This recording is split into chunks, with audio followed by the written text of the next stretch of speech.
Assalamualaikum warahmatullahi wabarakatuh. Selamat pagi semuanya. Perkenalkan, saya Syarla Bagus Anugrah, tutor sosiologi di paket C ini. Pernah nggak sih teman-teman bertanya-tanya, kenapa kita nggak hidup sendirian aja? Jadi teman-teman, hal ini dikarenakan manusia diciptakan sebagai makhluk sosial. Jadi mereka memang diciptakan untuk hidup saling berdampingan, saling membantu satu sama lain.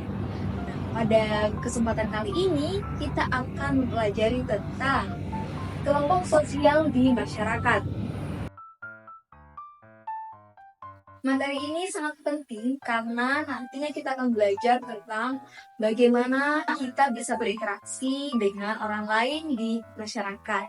Nah, teman-teman, mungkin dari kalian ada yang pernah ikut kelompok sosial. Oke, mungkin mbaknya nih, mungkin pernah bergabung dalam kelompok sosial di masyarakat. Saya? Iya. Kalau saya sih ikut itu Bu, kelompok ibu-ibu sosialita. Saya. Ya, mbak pernah ikut apa? Saya jadi anggota Karang Taruna Ibu di desa saya. Kalau mbaknya di belakangnya? Pemuda Pancasila Bu. Wah, keren-keren nih jawabannya. Jadi nantinya kita akan membahas lebih dalam tentang kelompok sosial. Adapun tujuan pembelajaran kita kali ini, yang pertama adalah memahami definisi kelompok sosial, kedua, ciri-ciri kelompok sosial, ketiga, syarat terbentuknya kelompok sosial. Sebelum kita mengeksplor lebih jauh tentang kelompok sosial, alangkah baiknya kita mengerti apa arti dari kelompok sosial itu sendiri. Yang pertama, Surjono Sukanto mendefinisikan kelompok sosial sebagai himpunan atau kesatuan manusia yang hidup bersama karena saling berhubungan di antara mereka secara timbal balik dan saling mempengaruhi.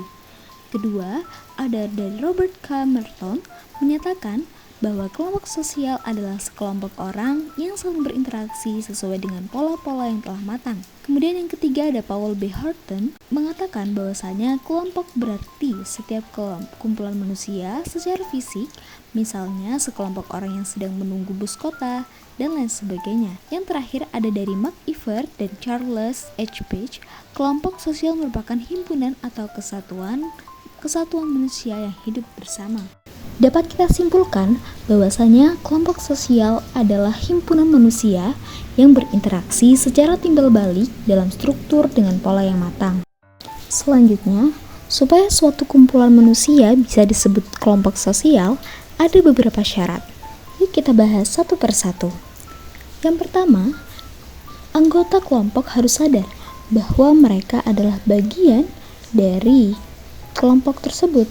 Misalnya, tim futsal sekolah. Setiap pemain tahu perannya, baik sebagai striker, kiper, atau defender. Yang kedua, hubungan timbal balik. Harus ada hubungan timbal balik, contohnya di keluarga kamu. Orang tua memberikan kasih sayang dan perhatian, sementara anak-anak membantu orang tua dengan belajar dan berprestasi. Yang ketiga, kelompok sosial biasanya memiliki faktor yang sama, seperti tujuan atau cita-cita.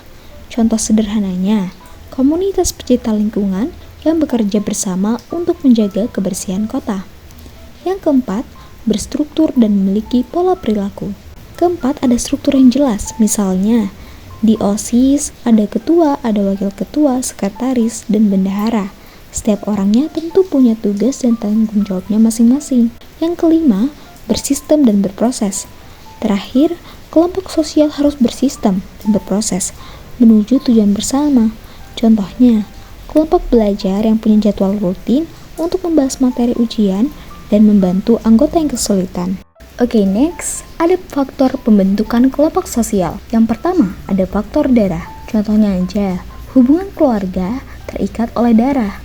Contohnya, keluarga besar yang sering mengadakan pertemuan keluarga. Yang kedua, ada faktor geografis. Orang yang tinggal di lokasi yang sama sering membentuk kelompok. Contohnya aja, komunitas warga kampung yang tinggal di dekat sungai membentuk kelompok peduli lingkungan. Yang ketiga, faktor kepentingan. Orang dengan kepentingan yang sama cenderung membentuk kelompok. Contohnya, kelompok tani yang sama-sama ingin belajar teknik bertani yang lebih baik. Yang terakhir, Faktor daerah asal. Orang dari daerah yang sama sering berkumpul.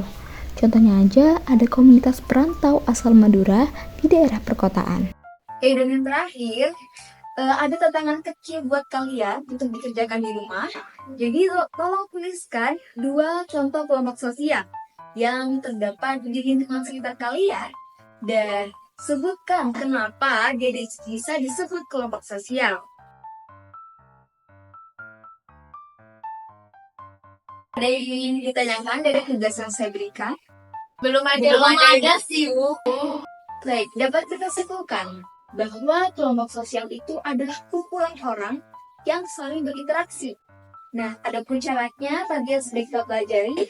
Yang pertama adanya kesadaran, kemudian ada interaksi, ada faktor mengikat, struktur, dan sistemnya.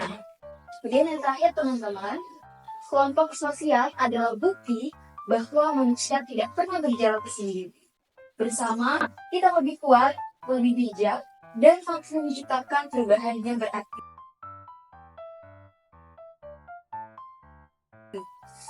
Oke, sekian dari saya. Jika ada salah kata ataupun pemahaman yang kurang dapat hubungi saya. Kurang lebihnya mohon maaf. Wassalamualaikum warahmatullahi wabarakatuh. Waalaikumsalam warahmatullahi wabarakatuh. Terima kasih.